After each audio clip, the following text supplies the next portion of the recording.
سورۃ لقمان کی ایک آیت کریمہ تلاوت کی ہے،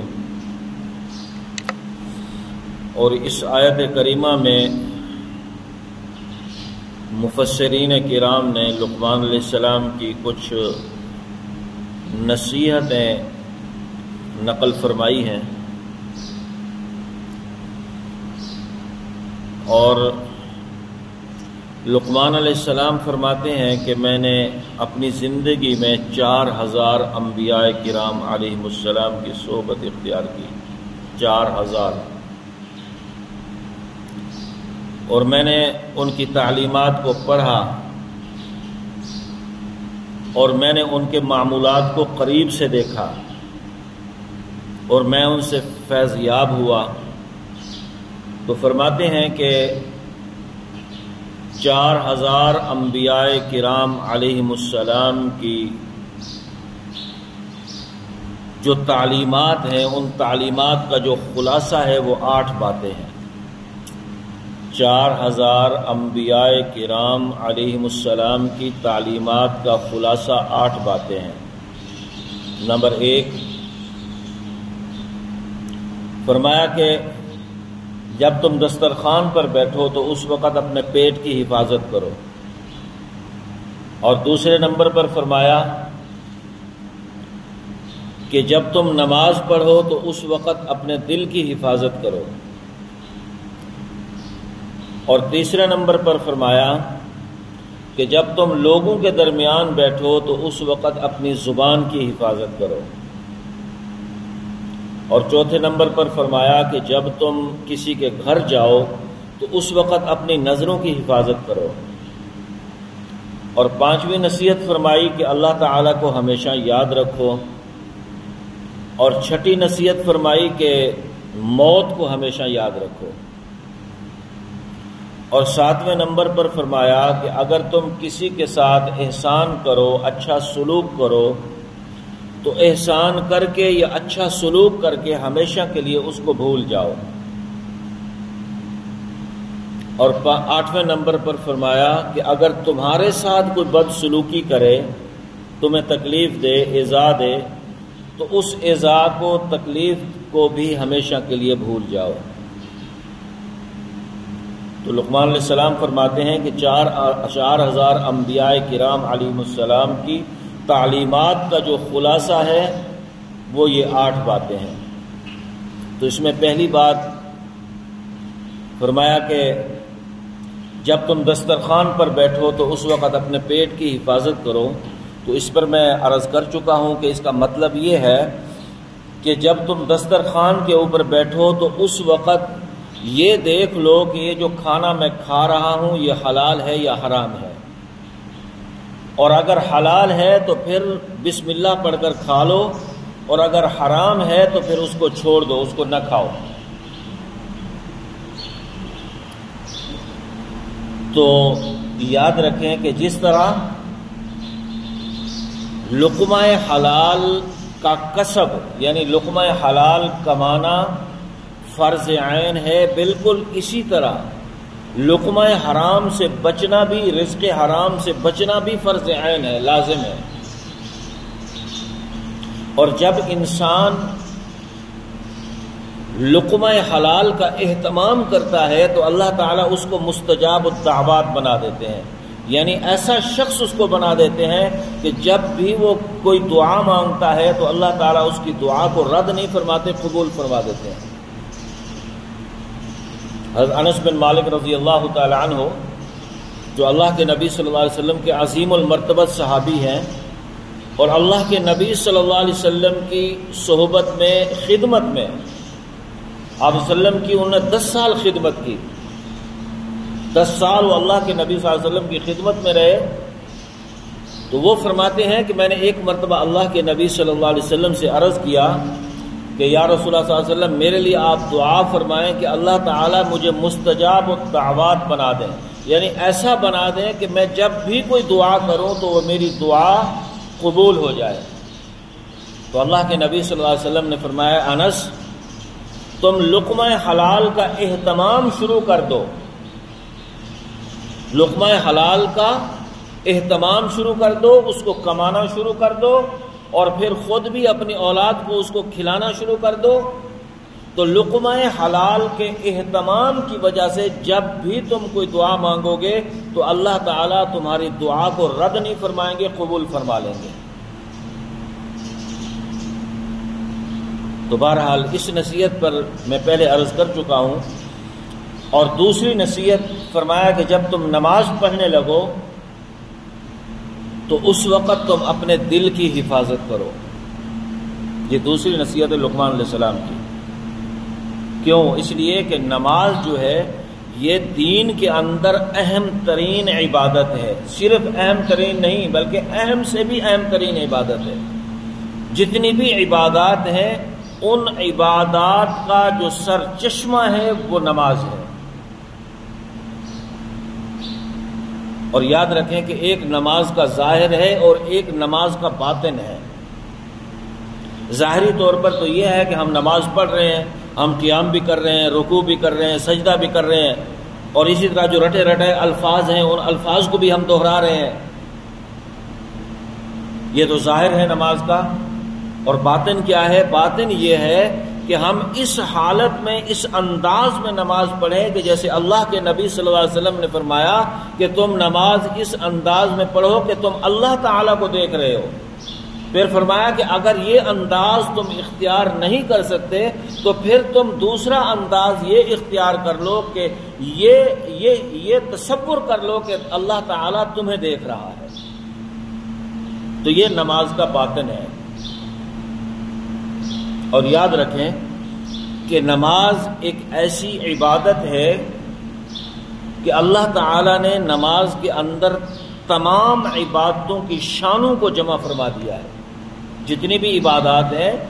ان عبادات کی جتنی بھی شیونات ہیں یعنی شانیں ہیں، ان شانوں کو اللہ تعالیٰ نے نماز کے اندر جمع فرما دیا ہے۔ مثلا روزہ ہے، روزہ ایک عبادت ہے، لیکن اس روزے کی جو شان ہے، روزے کی شان کو بھی اللہ تعالیٰ نے اس نماز کے اندر جمع فرمایا ہے۔ مثلا روزے کی شان یہ ہے کہ جب انسان روزہ رکھتا ہے تو کھانا پینا اور جائز خواہشات جو ہیں اس کے اوپر حرام ہو جاتی ہیں۔ نہ تو وہ کھا سکتا ہے، نہ پی سکتا ہے، نہ اپنی جائز خواہشات جو ہے روزے کی حالت میں وہ پوری کر سکتا ہے۔ اور یہ شان جو ہے یہ نماز کے اندر موجود ہے۔ مثلاً کہ جب انسان نیت باندھ لیتا ہے، تکبیر تحریمہ تکبیر اولیٰ کہہ کر ہاتھ باندھ لیتا ہے، تو پھر ہاتھ باندھنے کے بعد پھر اس کے اوپر کھانا پینا اور جائز خواہشات جو ہیں وہ حرام ہو جاتی ہیں۔ یعنی نماز کے اندر نہ انسان کھا سکتا ہے، نہ پی سکتا ہے، نہ اپنے جو ہے نا وہ جائز خواہشات کو پورا کر سکتا ہے۔ تو روزے کی شان اس نماز کے اندر جمع ہے، اور پھر اسی طرح زکوٰۃ کی شان جو ہے وہ اس نماز کے اندر جمع ہے۔ مثلا کہ انسان اللہ تعالیٰ کے راستے کے اندر پیسے خرچ کرتا ہے کہ اس کو ثواب حاصل ہو جائے، کہ جو صاحب استعداد ہے، صاحب استعداد اس کے اوپر اگر اللہ تعالیٰ نے اس کو مالی وسعت عطا فرمائی ہے، اس کے پاس اتنا مال ہے کہ جو نصاب تک پہنچ سکتا ہے، پھر اللہ تعالیٰ نے اس کے اوپر لازم قرار دیا کہ وہ 2.5% یعنی 40واں حصہ اللہ تعالیٰ کی راہ میں دے اور غرباء پر تقسیم کرے۔ یعنی زکوٰۃ کی جو شان ہے وہ ہے اللہ تعالیٰ کی راہ کے اندر اپنے مال کو خرچ کرنا۔ تو یہ شان بھی نماز کے اندر موجود ہے کہ نماز کے اندر اپنے سطر کا جو حصہ ہے اس کو چھپانا لازم ہے، اور جو سطر کا حصہ ہے اس کے لیے چھپانے کے لیے انسان کو کپڑا چاہیے، اور کپڑا پیسوں سے آتا ہے۔ تو اسی طرح یعنی جو زکوٰۃ کی شان ہے وہ بھی اس نماز کے اندر موجود ہے، اور اسی طرح قربانی ہے، اور اسی طرح اعتکاف ہے۔ یعنی جتنی بھی عبادات ہیں ان عبادات کی جو شانیں ہیں وہ ان کو اللہ تعالیٰ نے نماز کے اندر جمع فرما دیا ہے۔ اور پھر اسی طرح جتنی بھی مخلوقات کی عبادات ہیں ان عبادات کو بھی اللہ تعالیٰ نے اس نماز کے اندر جمع فرما دیا ہے۔ مثلا کہ اللہ تعالیٰ نے فرشتوں کے ذمے عبادت لگائی ہے کہ تم نے یہ عبادت کرنی ہے، اور پھر بعض فرشتے جو ہیں وہ قیام کے اندر موجود ہیں، اور جب سے وہ پیدا ہوئے ہیں تب سے لے کر قیامت کی صبح تک وہ قیام کے اندر موجود رہیں گے، اور بعض فرشتے جو ہیں ان کے ذمے اللہ تعالیٰ نے رکوع کی ڈیوٹی لگائی ہے، وہ جب سے پیدا ہوئے ہیں تب سے لے کر قیامت کی صبح تک وہ رکوع کے اندر موجود رہیں گے، اور کچھ فرشتے ایسے ہیں کہ جن کے اندر اللہ تعالیٰ نے سجدے کی ڈیوٹی لگائی ہے، وہ جب سے پیدا ہوئے ہیں تب سے لے کر قیامت کی صبح تک وہ سجدے میں رہیں گے، اور کچھ فرشتے ایسے ہیں کہ جن کے ذمے اللہ تعالیٰ نے التحیات کی ڈیوٹی لگائی ہے، وہ التحیات کے اندر موجود ہیں۔ تو یہ فرشتوں کی جو عبادت ہے اس کو بھی اللہ تعالیٰ نے انسان کی عبادت نماز کے اندر جمع فرمایا ہے، یعنی فرشتے قیام کے اندر ہیں تو اللہ تعالیٰ نے نماز کے اندر قیام کو قائم فرمایا، انسان کو قیام دے دیا، اور کچھ فرشتے جو ہیں وہ رکوع کے اندر موجود ہیں تو اللہ تعالیٰ نے نماز میں انسان کو رکوع عطا فرما دیا، اور کچھ فرشتے جو ہیں وہ سجدے کے اندر موجود ہیں تو اللہ تعالیٰ نے انسان کو نماز کے اندر سجدہ عطا فرما دیا، اور کچھ فرشتے جو ہیں وہ التحیات کے اندر موجود ہیں تو اللہ تعالیٰ نے انسان کو نماز کے اندر التحیات بھی عطا فرما دیا۔ تو جو فرشتوں کی عبادت کا مجموعہ تھا اللہ تعالیٰ نے اس کو اٹھا کر نماز کے اندر جمع فرما دیا، اور اسی طرح دیگر جو مخلوقات ہیں ان مخلوقات کی عبادت کو بھی اللہ تعالیٰ نے نماز کے اندر جمع فرما دیا۔ مثلا کہ درخت ہے، شاہ رفیع الدین رحمۃ اللہ نے لکھا ہے کہ جو درخت ہے یہ درخت اپنی زبان میں اللہ تعالیٰ کی تسبیح بھی بیان کرتے ہیں، اور اللہ تعالیٰ نے ان کی حیت ایسی بنائی ہے کہ یہ درخت قیام کے اندر موجود ہے۔ بلکہ حدیث پاک بھی ہے کہ اللہ کے نبی صلی اللہ علیہ وسلم فرماتے ہیں کہ یہ درخت اللہ تعالیٰ کی تسبیح بیان کرتا ہے، لیکن جب یہ درخت اللہ تعالیٰ کی تسبیح بیان کرنا چھوڑ دیتا ہے تو اس وقت اللہ تعالیٰ اس کے اوپر خشکی کو طاری فرما دیتے ہیں، یہ خشک ہو جاتا ہے۔ یہی بات ہے نا، حدیث پاک میں فرمایا کہ جو ذکر کرنے والا ہے وہ زندہ کی مثال ہے، اور جو ذکر نہیں کرنے والا وہ مردہ کی مثال ہے۔ اسی لیے اللہ کے نبی صلی اللہ علیہ وسلم نے فرمایا کہ درخت جب تک وہ تسبیح کرتا رہتا ہے وہ ہرا رہتا ہے، لیکن جیسے ہی وہ اللہ تعالیٰ کی تسبیح کرنا بند کرتا ہے تو اللہ تعالیٰ اس کے اوپر خشکی کو طاری فرما دیتے ہیں، وہ سوکھ جاتا ہے۔ جو یہ درخت ہے یہ قیام کے اندر موجود ہے، اور قیام کی حالت میں یہ اللہ تعالیٰ کی تسبیح بیان کر رہا ہے۔ اور اسی طرح چوپائے ہیں، چوپائے اپنی زبان کے اندر اللہ تعالیٰ کی تسبیح بیان کرتے ہیں، یعنی گائے، بیل، بھینسیں، بکری وغیرہ جو ہیں، اور ان کی اللہ تعالیٰ نے حالت و حیت ایسی بنائی ہے کہ یہ رکوع کے اندر ہیں، اور رکوع کے اندر کھڑے ہو کر یہ اللہ تعالیٰ کی تسبیح بیان کرتے ہیں۔ اور اسی طرح کچھ رینگنے والے جانور ہیں، جیسے یہ سانپ ہے، بچھو وغیرہ ہیں، اس طرح کے جو جانور ہیں یہ سجدے کی حالت میں ہے، اور یہ اس حالت میں اللہ تعالیٰ کی تسبیح بیان کرتے ہیں۔ اور اسی طرح پہاڑ ہے، پہاڑ جو ہے وہ التحیات کی شکل میں موجود ہے، اور وہ التحیات کی شکل میں اللہ تعالیٰ کی تسبیح بیان کر رہے ہیں۔ تو جتنی بھی یہ مخلوقات کی عبادت کا مجموعہ تھا اللہ تعالیٰ نے اس کو اٹھا کر انسان کو جو عبادت عطا فرمائی نماز کی صورت میں، اس کے اندر اللہ تعالیٰ نے اس کو جمع فرما دیا۔ تو دوسری مخلوقات کی عبادت کا جو مجموعہ ہے اس کو بھی اللہ تعالیٰ نے نماز کے اندر جمع فرما دیا ہے۔ تو نماز تمام مخلوقات کی عبادات کا مجموعہ ہے، اور یہی وجہ ہے کہ سیدنا فاروق اعظم رضی اللہ تعالی عنہ نے اپنے دور خلافت کے اندر اپنے گورنروں کو خط لکھا اور فرمایا کہ میرے نزدیک میرے نزدیک سب سے اہم چیز جو ہے وہ نماز ہے، میرے نزدیک سب سے اہم چیز جو ہے وہ نماز ہے، اور جو گورنر نماز کو بدرجہ اولا ادا کرے گا وہ دوسری جو مخلوقات ہیں جن کی ان کے اوپر ذمہ داری ہے اس ذمہ داری کو بھی وہ پورا کرے گا، اور جو نماز کو ادا نہیں کرے گا وہ اپنی ذمہ داریوں میں بھی کوتاہی کرے گا۔ نماز یعنی ایسی اہم ترین عبادت ہے کہ جب انسان نماز کو ادا کرتا ہے تو یوں سمجھ لیں کہ وہ اللہ تعالیٰ کے حق کے ساتھ ساتھ پھر وہ اللہ تعالیٰ کی مخلوق کے حقوق کو بھی ادا کرتا ہے۔ ایک حدیث پاک میں آتا ہے کہ جو انسان خشوع اور خضوع کے ساتھ، یعنی ظاہر بھی اچھا ہو نماز کا اور باطن بھی اچھا ہو نماز کا، ظاہر و باطن کی اچھائی کے ساتھ نماز کو ادا کرتا ہے تو اللہ تعالیٰ اس کو 5 انعام عطا فرماتے ہیں۔ 5 انعام فرمایا کہ پہلا انعام یہ ہے کہ روزی کی تنگی دور کر دی جاتی ہے، رزق کی تنگی جو ہے اس کو دور کر دیا جاتا ہے نماز کو ادا کرنے سے۔ اور ظاہر اور باطن، یہ میری 2 باتیں یاد رکھنا، کیونکہ ہمیں یہ اشکال ہوتا ہے کہ بعض آدمی نماز تو ادا کر رہے ہیں لیکن ان کے رزق کے اندر تنگی ہی تنگی ہے۔ تو حقیقت یہ ہے کہ جب ہم نماز ادا کرتے ہیں ہم ظاہری طور پر تو نماز پڑھ رہے ہوتے ہیں لیکن باطنی طور پر ہماری نماز بالکل خالی ہوتی ہے،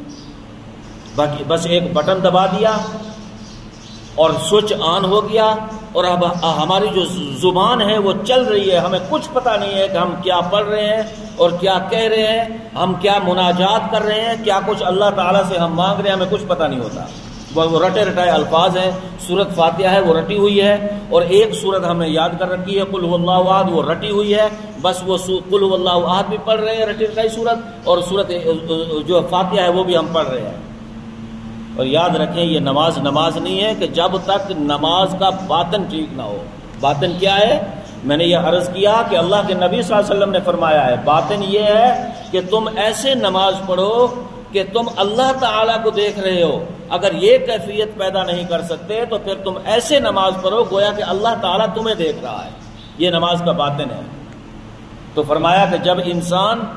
ظاہر و باطن کی خوبصورتی کے ساتھ نماز کو ادا کرتا ہے تو اللہ تعالیٰ اس کے رزق کی تنگی کو دور فرما دیتے ہیں۔ اور یاد رکھیں اس وقت سب سے جو بڑا مسئلہ ہے ہر مخلوق کے لیے وہ رزق ہے، وہ روٹی ہے اور وہ بھوک ہے۔ اور بھوک ایک ایسی چیز ہے کہ اللہ کے نبی صلی اللہ علیہ وسلم نے فرمایا کہ قاد الفقر کفرا، کہ بھوک انسان کو بعض اوقات کفر تک پہنچا دیتی ہے، یعنی ایسا بڑا امتحان ہے۔ اور اللہ کے نبی صلی اللہ علیہ وسلم نے بھوک سے پناہ مانگی ہے، رزق کی تنگی سے پناہ مانگی ہے۔ اور یہ بھوک بہت بڑا مسئلہ ہے، بہت بڑا امتحان ہے، لیکن جب انسان نماز کو ادا کرتا ہے ظاہر و باطن کی خوبصورتی کے ساتھ تو اللہ تعالیٰ اس کے رزق کی تنگی کو دور فرما دیتے ہیں۔ مثلا کہ ایک صحابی ویرانے میں گئے، نیک آدمی تھے، عبادات کے پابند تھے، ویرانے میں گئے نماز قضاء حاجت کے لیے، تو قریب ہی ایک چوہے کا بل تھا، چوہے کا سوراخ تھا، اور اس سوراخ سے ایک چوہا نکلا اور اس کے منہ کے اندر سونے کا ایک دینار تھا۔ اس زمانے میں دینار ہوا کرتے تھے سونے کے، اور یہ درہم ہوا کرتے تھے چاندی کے سکے، اور دینار ہوا کرتے تھے سونے کے سکے۔ یہ کم از کم میرے خیال میں 1 تولے کا ہوا کرتا تھا، یا اسے کم زیادہ بھی ہو سکتا ہے۔ تو اس چوہے کے منہ کے اندر ایک سونے کا دینار تھا، اس نے لا کر وہ باہر رکھا، پھر وہ چلا گیا، پھر دوسرا لے آیا، پھر وہ اندر چلا گیا، پھر تیسرا لے آیا، اسی طرح وہ 18 دینار سونے کے اپنے سوراخ سے اس نے باہر لا کر رکھے۔ اور اتنے میں صحابی وہ قضاء حاجت سے فارغ ہو گئے، انہوں نے وہ سونے کے سکے اٹھائے۔ اور صحابہ کرام رضی اللہ تعالی عنہم اجمعین کی ایک عادت تھی کہ اگر کوئی بھی نئی صورت پیش آتی تو اس کو اللہ کے نبی صلی اللہ علیہ وسلم کے سامنے پیش فرمایا کرتے تھے۔ تو اس صحابی نے وہ سونے کے سکے اٹھائے اور اٹھا کر اللہ کے نبی صلی اللہ علیہ وسلم کے سامنے لا کر پیش کر دیے اور سارا قصہ سنایا۔ تو اللہ کے نبی صلی اللہ علیہ وسلم نے فرمایا کہ یہ اللہ تعالیٰ نے تمہاری نیکیوں کی وجہ سے تمہارے لیے غیب سے تمہارے رزق کا بندوبست فرمایا ہے، اب تم ان کو استعمال کر سکتے ہو۔ تو اس طرح جو انسان نیک اعمال کرتا ہے ظاہر اور باطن کی خوبصورتی کے ساتھ، تو اللہ تعالیٰ اس کی رزق کی تنگی کو دور فرما دیتے ہیں۔ اور دوسرا انعام کہ جب انسان قبر کے اندر رکھا جائے گا، مرنے کے بعد اس کو دفن کیا جائے گا، تو اس کو قبر کا عذاب نہیں ہوگا۔ جو انسان دنیا کے اندر ظاہر اور باطن کی خوبصورتی کے ساتھ نماز پڑھتا ہوگا تو اس کو قبر کا عذاب نہیں ہوگا۔ اور تیسرا انعام کہ جب انسان قبر سے اٹھے گا اس وقت ساری انسانیت پریشان حال ہوگی، اور سب سے بڑی پریشانی یہ ہوگی کہ کہیں میرا نامہ اعمال مجھے الٹے ہاتھ میں نہ دے دیا جائے۔ سب سے بڑی پریشانی یہ ہوگی انسانیت کو۔ لیکن جو نمازی آدمی ہوگا اللہ تعالیٰ اس کا نامہ اعمال اس کے دائیں ہاتھ میں اس کو پکڑا دیں گے، اور اس وقت وہ خوش ہوا پھر رہا ہوگا اور دوسروں کو دکھاتا پھرے گا کہ دیکھو میری نماز کی وجہ سے اللہ تعالیٰ نے میرا نامہ اعمال دائیں ہاتھ میں دیا ہے مجھے۔ اور چوتھا انعام یہ ہوگا کہ پل صراط ایک پل ہے جس کے بارے میں ہم اکثر سنتے رہتے ہیں، اور ہر انسان کو پل صراط پر سے گزرنا ہے، اور انتہائی وہ باریک ہے، اور اس کے نیچے جہنم ہے، اور اس کے پار جو ہے وہ جنت ہے۔ ہر انسان اس پل پر سے گزرے گا، لیکن جو نمازی آدمی ہوگا وہ پل صراط پر سے بجلی کی تیزی کے ساتھ اس کو گزار دیا جائے گا۔ یہ چوتھا انعام اس کو دیا جائے گا۔ اور پانچواں انعام اللہ تعالیٰ اس کو یہ دیں گے نمازی آدمی کو کہ بغیر حساب کتاب کے اس کی مغفرت، اس کی بخشش کر دی جائے گی۔ یہ 5 انعام اللہ تعالیٰ نمازی آدمی کو عطا فرمائیں گے۔ تو بہرحال میں عرض یہ کر رہا تھا کہ حضرت لقمان علیہ السلام نے فرمایا کہ جب تم نماز پڑھنے لگو تو اس وقت اپنے دل کی حفاظت کرو، یعنی جس طرح تمہارا ظاہر اچھا ہے، تم قیام میں ہاتھ باندھ کے کھڑے ہو اور تمہاری نظر سجدے کے اوپر ہے، اور تم مناجات کر رہے ہو، تسبیحات پڑھ رہے ہو، سورۃ فاتحہ پڑھ رہے ہو، اور اس طرح دیگر صورتیں پڑھ رہے ہو، تو یہ تو نماز کا ظاہر ہے۔ لیکن دل کی حفاظت یہ ہے، نماز کا باطن یہ ہے کہ اس وقت تمہاری توجہ اللہ تعالیٰ کی طرف سے ہونی چاہیے۔ یہ مطلب ہے لقمان علیہ السلام کی نصیحت کا۔ فرمایا کہ جب تم نماز پڑھنے لگو تو اس وقت نماز کے اندر اپنے دل کی حفاظت کرو۔ تو نماز جو ہے ہمارے دین کی اہم ترین عبادت ہے۔ ہم سوچیں کہ اگر ہم نماز نہیں پڑھ رہے تو ہم توبہ اور استغفار کریں، آج سے ہی نماز پڑھنا شروع کر دیں، اور اگر نماز پڑھ رہے ہیں تو پھر اپنی نمازوں کو اچھی طرح جو ہے نا ہم پڑھنا شروع کریں۔ اللہ تعالیٰ ان باتوں پر عمل کرنے کی توفیق عطا فرمائے۔ وآخر دعوانا ان الحمد للہ رب العالمین۔